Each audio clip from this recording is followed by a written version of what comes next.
No. I've got Chloe, Chloe.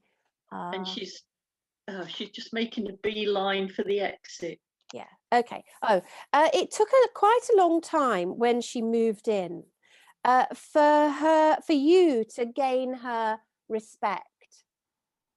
Right. Okay. Meaning, what I mean is that you didn't do anything undeserving of her respect. It's just that you had to prove yourself to her in her mind.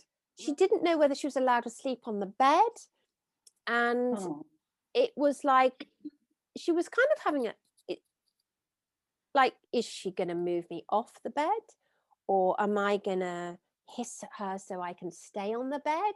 Or it feels like there was quite a tension at the beginning. Does that make sense to you?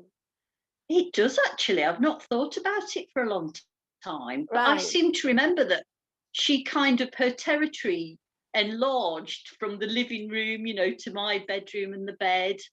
Yeah. And what she was actually doing, and I've just said I don't believe in this dominance thing, and then I'm actually going to go and use that as what, because it feels like, are you the alpha cat that's going to make me get off the prime position, which was the bed? Yeah. And then gradually she could see that you didn't have any poor intention towards her, and she would occasionally, it's funny, she'd occasionally sit there quite erect and lick her paw whilst looking at you, which feels like again a status thing. So she's looking at you going and when she saw that you didn't react, she kind of felt like, I don't say she felt shame, but she kind of thought, oh, I'm just being a bit silly. And then I feel that she got warm then towards you. And then I'm seeing her purring around your ankles and everything. And she realized that there wasn't, that you were human and that you were functioning differently, and that you were soft and mumsy and kind.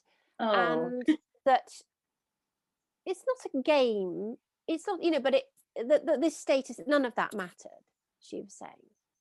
And but she's saying it does matter with other humans, and so she needs you. She looks down her cat nose at you sometimes to remind you that you do need to play that game with other humans. Right. It's ego negotiation, isn't it? I hate it. Yeah. I absolutely, this is like, I couldn't work in an office, not ever. Certainly not when I plan one. I can't bear the ego negotiation. I've got no skin for it. But that's all it is ego negotiation. And all animals do that, don't they? All social animals, they do that. But she could see that she didn't need to do it because you weren't a cat. Eventually she could see that. But she's saying, but you do need to do that with other humans. And does that make sense? Yeah.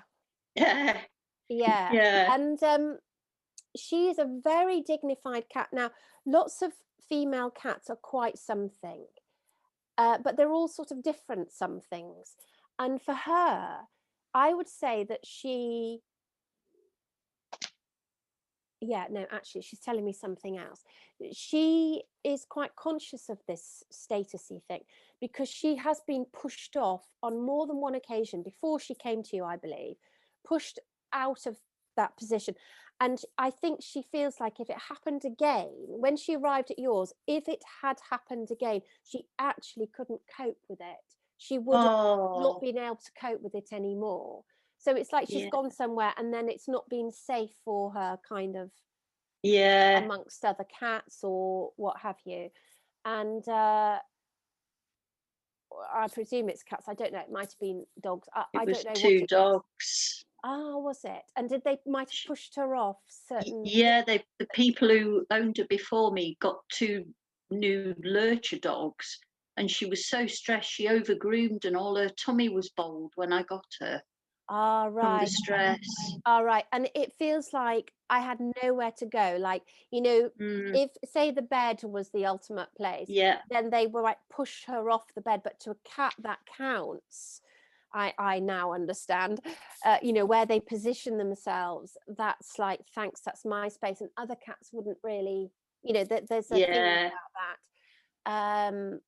And yeah, I think oh, that's interesting that she was at the point of not coping. Yeah, I can feel that. I feel like, you know, if you're sort of emotionally strung out to the point that you feel like you might pop or something might Oh, give, it feels like yeah. that. Okay. Right. Thank Mm. you. And she's shown, I mean, this could be, but she's shown me you putting your name and address in boxes, you know, like when you're filling in a form. I mean, don't we just do that all the time? But I'm seeing you putting your address in a box on a piece of paper I or was something. I was a witness for someone yesterday, and I had to do that about 10 times Oh, yesterday really? evening. Ah, right. Okay. Yeah. Yeah. Ah, on a, yeah, because yeah, And okay. she Yeah, because was often we do it here. on. Yeah. Ah, right. Yeah. Okay. Ah, bless her. Right. Mm. Okay. Oh, that's really Oh, interesting. yeah. Yeah. Is that all right for you? That's Yeah. lovely. Thank you so much. Yeah. It's Okay. great. Yeah.